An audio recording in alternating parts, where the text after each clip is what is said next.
So we had the third quarter earnings season is out. So we're done. Of course, last week we had a few of late reporting of a few companies. But of course, the bellwethers had already reported. Let's spend some time this morning talking about the consumer goods and the big boys within the sector. Two of the biggest brewers, Nigerian breweries and Guinness, two arch rivals, always head to head. Then, of course, Flamio's Niger. But let's start with the two brewers.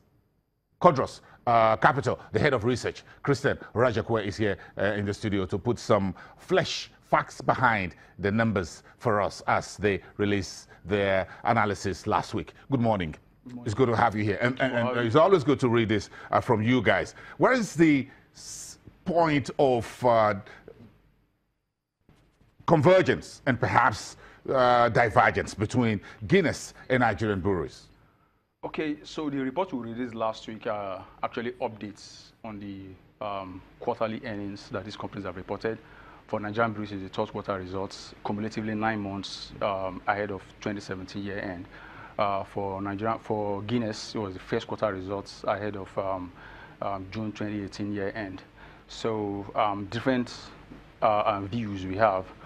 For Nigerian breweries, what we've done is, for both companies actually, what we've done is to actually revise our EBITDA and net profit forecasts as a result of the numbers, as the most recently released numbers coming lower than we expected. Yes, it looks like there was a revision to both of them. You reviewed almost everything downward. Definitely. Even your recommendations, your rating came to a sell for Nigerian breweries and a sell for Guinness. Exactly. Is it an industry issue here for the brewing companies? Yes. Okay, I'll just give it a little background on what the Nigerian breweries companies have been challenged with over the last 2-3 years. So we are currently in an environment where the pocket of the average Nigerian seems to be is obviously pressured by the issues in the macro environment.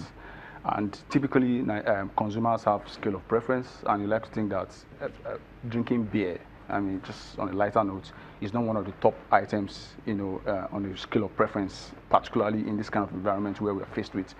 So for the brewers, what we've seen for most of the brewers is, most of the brewers are struggling meeting volume targets, and aside from that, consumers are trading down. They've consistently trading down in the last 3 years to cheaper brands. So what that brings to board is, okay, so you are struggling with revenue growth because of declining volume, and also suffering from negative mix because lower margin brands are now constituting the bulk of the products that you push out there. So that is just a long and short story.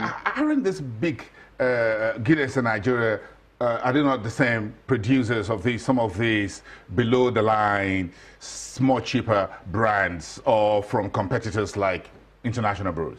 Yeah, well, I mean, when you look at the scale, in terms of scale now in the Nigerian brewery space, and those of them who, for the producers that have strengths in the cheaper brands, I'll rank Nigerian breweries, I'll rank international breweries, and then I'll rank Guinness.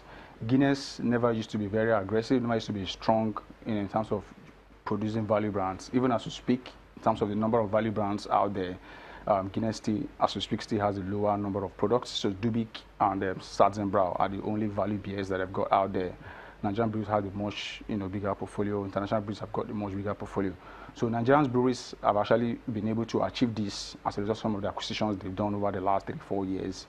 So at the time those acquisitions were really taking place, perhaps they had in mind that the Nigerian consumer story, 4 years, 5 years down the line, is not going to be as robust as it was, at the time. So, I mean, that decision they took back in the years. And they were investing. They were investing. Nigerian breweries, for example, was building a bigger plant for Heineken. Not essentially big. So what they've done essentially are inorganic growth acquisitions. So they bought Sonar breweries. So they bought into Live breweries. So recently, 2 years ago, they bought into Consolidated breweries. So these are breweries that were quite major in producing value brands outside of Lagos. So Consolidated breweries somewhere in the southwest, Life breweries somewhere in the east. So they were able, so it gives them that capacity, that regional, diversification, one, and number two, and even in those regions, most of the beer consumers we have in those regions are not premium consumers. So you are able to satisfy that market, using such beer. So for Guinness, if you recall, if you're a beer drinker, you realize that in recent years, in the last 1 2 years, there have been some sort of strong visibility. Sazenbra and Dubik, these were brands that used to be quite relegated, but because Guinness realized that I'm losing market share, by not producing items, by not moving in line with consumers essentially. So they have to go back to the drawing table. You can see very significant adverts just to put, Dubik and Sazenbra in the face of the consumers, and I think they're reaping from that. One major story that differentiates Guinness and Nigerian breweries is that Guinness is highly leveraged. Perhaps much. I would say it used to be. So if you recall, they just concluded the right issue program, raised roughly about 39 billion naira, and the bulk of that capital is actually meant to unlever the balance sheet. If you see from my reports, you could see that there's over 66% reduction in gross borrowings from the first quarter. That's because the chunk of that capital, about 24 billion naira, that came from that debt. But you concluded that it's not really over for Guinness when it comes to debt. Exactly. So management had guided that we are going to keep some amount of borrowings in our books, but not as significant as it was in the prior years. So what we'll be looking at for Guinness going forward is that, you see finance charges from the 8 billion, 7 billion levels going down, from our own estimate, around 1 billion levels. That's a significant, savings, and that's going to open up the pipeline for earnings to grow going forward. But how would Nigerian breweries pace up with Guinness when it comes to what will this big brewer be able to leverage on? Will that be recent acquisitions? Will it be product portfolio? Will it be the finance costs? Will it be the FX gains as we begin to see more stability along this area? And again, you need to talk us through the raw materials, which is one major issue for these two brewers in the main, sorghum and barley. Yes. Yeah.